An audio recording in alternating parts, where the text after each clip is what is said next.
Salut les amis, voilà, j'ai continué un peu mon boulot là sur mon personnage le philosophe, comme vous pouvez le voir. Donc alors je vais vous expliquer voilà ma palette de peinture. Oui, on peut procéder par plusieurs façons. Vous voyez, des fois on peut mélanger. Alors je vous avais dit la dernière fois qu'on pouvait mélanger avec un couteau, comme ceci. Vous voyez, on peut mélanger pour pas escater les pinceaux. Mais bon, si vous n'avez pas grand chose à faire, vous pouvez mélanger directement avec votre pinceau, ça dépend. Qu'est-ce que vous voulez comme rendu? Après, c'est beaucoup d'instinct aussi, hein, c'est pas que du. C'est beaucoup de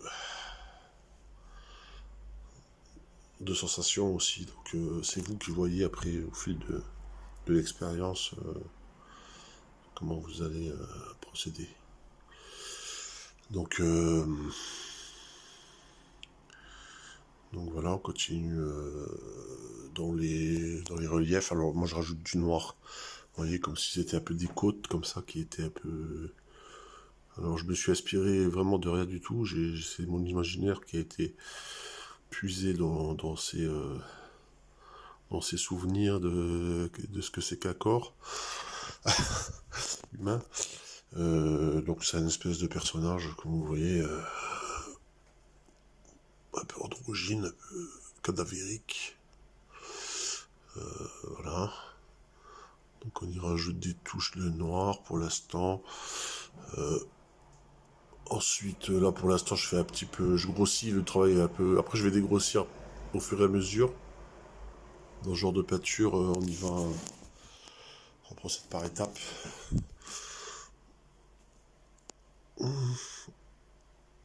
Alors, je sais plus ce que je voulais vous dire. Je voulais vous dire un truc important ce matin, mais je me souviens plus ce que c'est. Je me souviens plus ce que c'est. Donc, je sais plus.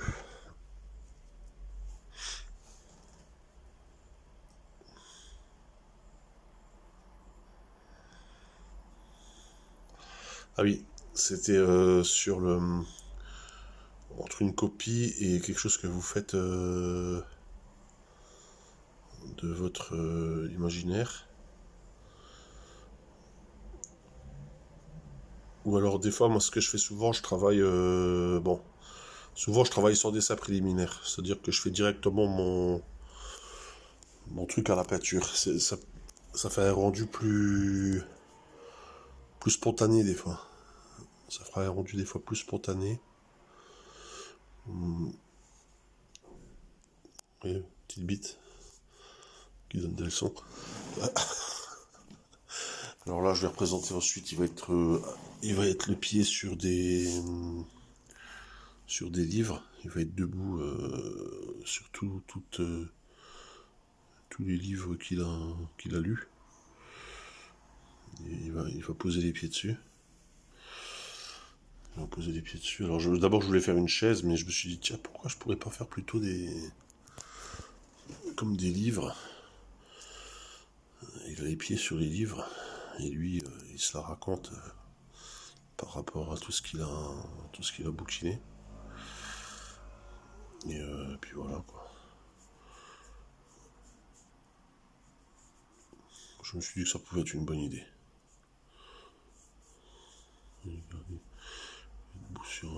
Bon, après, je vais faire plus propre. Pour l'instant, c'est un peu dégueulasse, mais après, ça va être, ça va pas de forme. Une fois que là, je peux vous dire déjà, en un clin d'œil, que ma peinture va être réussie. Souvent, on le sait tout de suite, ça. On le sait quand je sais quand je vais faire un fiasco et je sais quand est-ce que ça va marcher. Et là, je pense, j'espère, à moins que je merde mon truc et que je fasse encore un truc en trop qui gâche tout, mais vu comme c'est parti, je pense que... Attendez, je vais essayer de fixer la caméra parce que ça doit être dérangeant même pour vous qui regardez. J'aimerais bien trouver un système, parce que là je suis en train de peindre avec le truc dans les mains, c'est pas évident. Attendez 2 secondes, je vais trouver un système. C'est con ça. pour des détails techniques, on peut tout gâcher, quoi. Attendez. Je vais essayer comme ça. Non, ça va pas. Comme ça. Là, ça va pas non plus. Ouais, ça va pas du tout. Du tout. Ouais, c'est un peu compliqué. Bon, bah, je vais continuer comme ça, puis je fais mes explications, puis après, voilà, quoi. Ah, ça m'emmerde parce que, franchement, c'est... Si je pousse comme ça, sûrement. Est-ce que c'est... Je sais pas, je vais laisser comme ça, ou... Je sais pas, franchement, je sais pas. Alors, bon, c'est nul, c'est nul. Bon, je continue comme ça, c'est pas grave. Je trouverai un moyen la prochaine fois. Et donc, comme je vous disais la dernière fois, la peinture, c'est beaucoup de ressenti. Moi, ce que je vous propose là dans mes vidéos, c'est pas vraiment... Je vais pas vraiment vous parler de technique proprement dite. Je vais plutôt vous parler du ressenti en même temps que je peins. Donc, je vais vous... Au fur et à mesure que je peins, je vais vous détailler ma progression et mon ressenti. Vous voyez, ou ce que je pense, même des fois ça peut être des fois quand on peint, on peut aussi avoir de penser à autre chose, hein. On peut des fois penser, je sais pas, à son quotidien, on peut... C'est ça le but de la peinture aussi, c'est... Comme je vous l'ai dit dans les précédentes vidéos, c'est que la peinture, ça peut servir aussi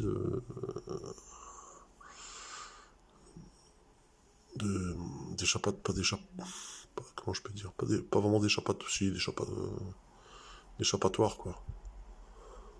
Ça, comme je vous ai dit, ça vous met dans un état méditatif. Et des fois, ça vous calme, parce que comme je suis quelqu'un avec les idées, je suis très très speed dans mes idées, ça défile très vite, donc des fois j'ai du mal à me canaliser, donc là ça me permet comment dire, de retrouver, de me recentrer. Et alors il y en a, ça va être le yoga, d'autres ça va être le fitness, donc ça va être ça peut être les deux en même temps, ça peut être plein de choses, hein. La cuisine, ça peut être le sport, ça peut être plein de choses. Moi, je sais que, comme je vous ai dit hier, j'ai fait longtemps des sports de combat. Et moi, ce que j'aimais bien dans les sports de combat, c'était apprendre les techniques, et le côté maîtrise et tout ça. Ça, j'aimais bien ce côté-là, le côté un peu sagesse du sport. Et je trouvais après que j'avais commencé par du judo. Je trouvais ça super parce que c'était vraiment une discipline où on se respectait, il y avait... Et on se mettait pas de coups, quoi. On essayait de se mettre au sol, quoi, un peu comme de la lutte. Et je trouvais ça super sympa. Et après, je sais pas pourquoi, bon, il y a eu le phénomène Van Damme, Bruce Lee, là, dans les années 80. Attention, hein, j'ai beaucoup de respect pour Bruce Lee, hein, et puis pour Van Damme aussi. Mais, donc on a été impressionné par ce côté-là, Bruce Lee, quoi. Tout le monde, un peu, je pense, tous les jeunes ont été un petit peu influencés par ça. Et donc, j'ai voulu m'inscrire à ce qu'on appelle le karaté. À l'époque, on appelait ça le karaté Kyokushinkai. Bon, c'est là, je me suis dit, ça y est, il faut... ça m'a pas plu, quoi. Ça m'a pas plu. Il y avait une sale mentalité. On s'éloignait complètement de l'aspect originel de ce que c'est que les arts martiaux, quoi. Moi, je trouvais, hein, pour moi, je pense. Alors que je suis sûr que ça doit être un beau sport, hein, le karaté Kyokushinkai. Au Japon, ça doit être quelque chose de... Ça a été inventé par Masutatsu Oyama dans les années 50, je pense, un truc comme ça. Mais c'était un karaté qui se voulait spectaculaire. Alors je vais vous parler de karaté en même temps que je fais la peinture, parce que vous allez voir qu'il y a une petite similitude. C'est un art, hein, c'est un art aussi, donc... Et c'était déjà le plus le truc donc ils sortaient de la guerre un peu à ce moment-là, et puis il leur fallait des héros, quoi. Vous voyez, il leur fallait des héros. Donc, ils tuaient des taureaux avec leurs mains, enfin, ils faisaient plein de trucs comme ça. Hein. C'était le côté un peu l'homme qui a le dessus sur l'animal et tout ça. La force brute. Et je sais pas, j'ai pas trouvé ça très... D'après ce que j'en connais, alors peut-être que c'est ma vision d'occidentale, alors peut-être que je me trompe complètement, c'est possible. Et là, je sais pas pourquoi je parle de ça. C'est bizarre, à chaque fois que je pêche, je pense aux arts martiaux. Je sais pas. Bizarre, hein. Et donc,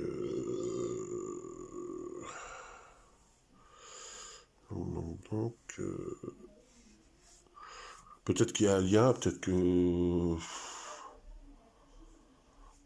que ça se ressemble un petit peu de loin, de près ou de loin. Je sais pas. Et voilà, donc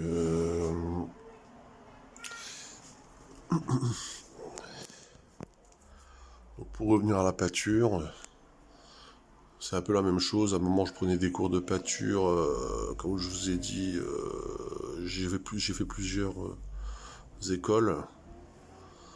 Donc il y avait l'école un peu tradie, c'est cool parce qu'on apprend la technique, on fait du figuratif, on apprend à faire exactement la même chose, à refaire de la photo quoi entre guillemets. Bon, c'est bien pour apprendre de la technique, c'est bien pour apprendre de la technique, mais au bout d'un moment,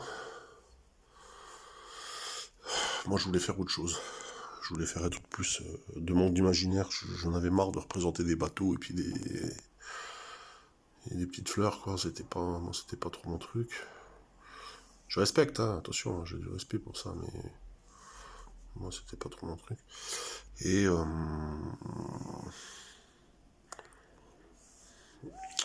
et je me suis mis à refaire du figuratif, et là, j'y prends du plaisir à refaire des trucs. Vous voyez, là, j'ai représenté des livres. Il y a des pieds dessus, alors sur le livre, ça va être marqué Nietzsche, Guénon, Platon, Socrate, tout ce que vous voulez, là. Et lui, il a les pieds dessus, alors c'est un individu un peu pédant, comme vous pouvez le voir. Dégénérescent, dans la décadence pure, qui s'assoit sur des vieux principes, cigarette au bec, donc une petite bite, hein, le mec, vous voyez, c'est symbolique tout ce que je fais. La petite bite, c'est-à-dire le mec qui n'a pas beaucoup d'expérience de la vie, et attention, je suis pas en train de dire que c'est une image, voilà. Donc ça passe par son corps tout décrépit là, tout dépité là. Et sa cigarette, finalement, c'est sa parole. La fumée qui va ressortir. Bah, d'ailleurs, la fumée, je vais vous la faire immédiatement. Donc, voilà, je prends mon pot de blanc. Mon pot de blanc.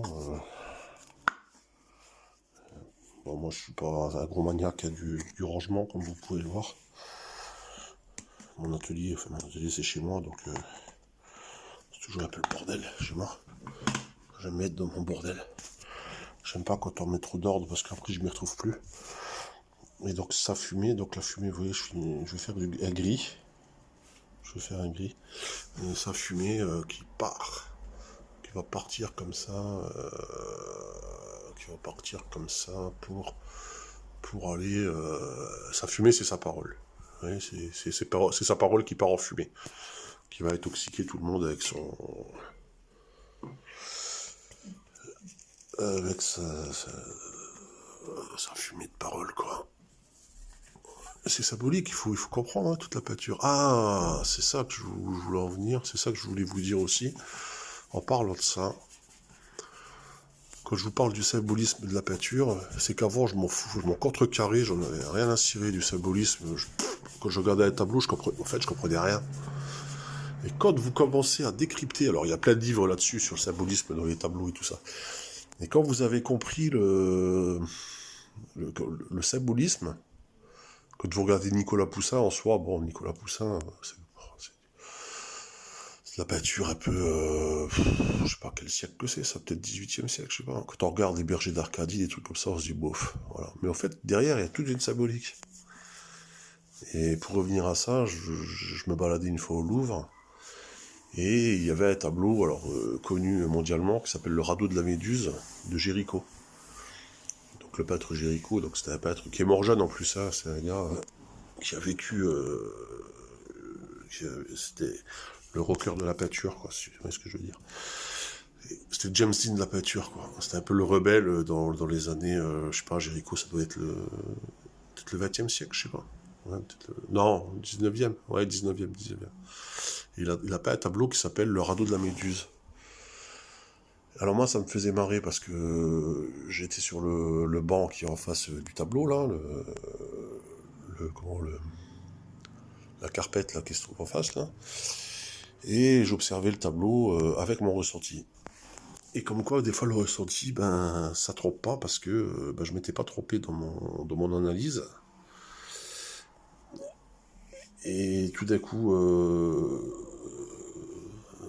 vient se débarquer une école d'art.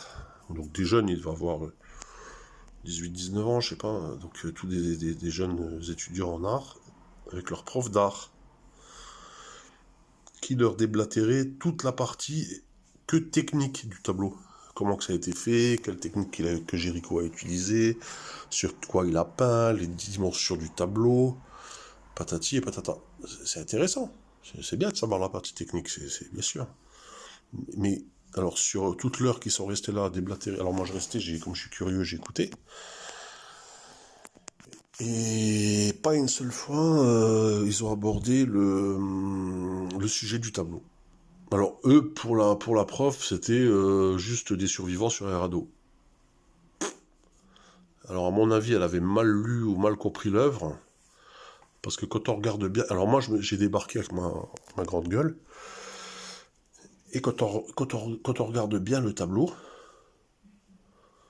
ah ben, on se rend compte que tout au bout du tableau, la méduse, alors tout au bout du tableau, il y a un tout petit bateau qui part comme ça.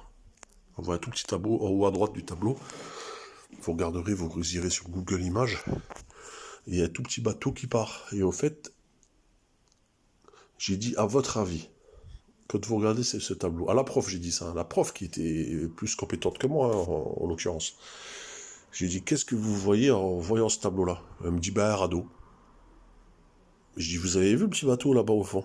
Elle me dit bah vite fait, mais elle dit c'est vraiment anecdotique dans le tableau, ça sert à rien. Je fais mais non, c'est ça tout l'intérêt du tableau. Parce que quand vous regardez le tableau, le bateau qui s'éloigne, ça représente le désespoir. Et donc c'est tout l'intérêt du tableau. Elle n'avait pas compris ça, la prof. Elle était là, ah oui. Et finalement, elle avait validé ce que je disais. Vous voyez, c'est incroyable. Et moi, j'avais vu ce truc-là.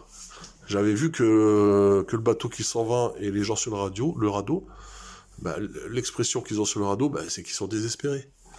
Et Géricault, bah, alors plus tard, j'ai vu une émission sur Arte qui parlait du tableau de la Méduse. Et plus tard, ils ont expliqué à peu près la même chose que moi, j'avais sorti, je sais pas, genre 6 mois avant, quoi. Et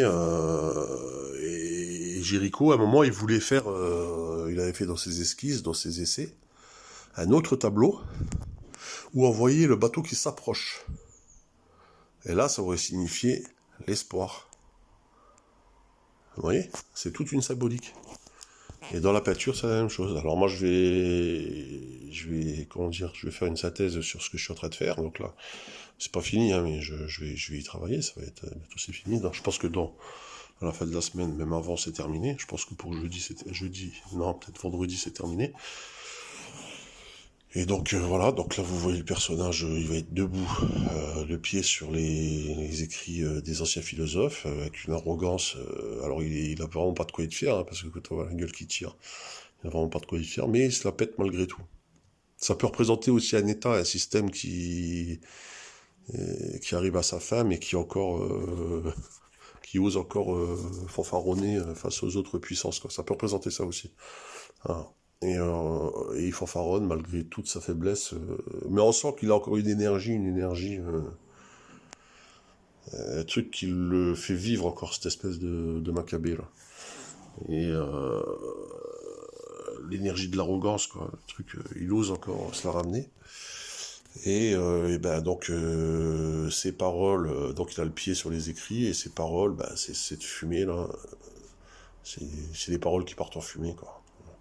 Puis blablabla, un peu comme on voit sur le net, et patati et patata. Bon voilà, je vais continuer, je vous remercie de m'avoir écouté, ciao.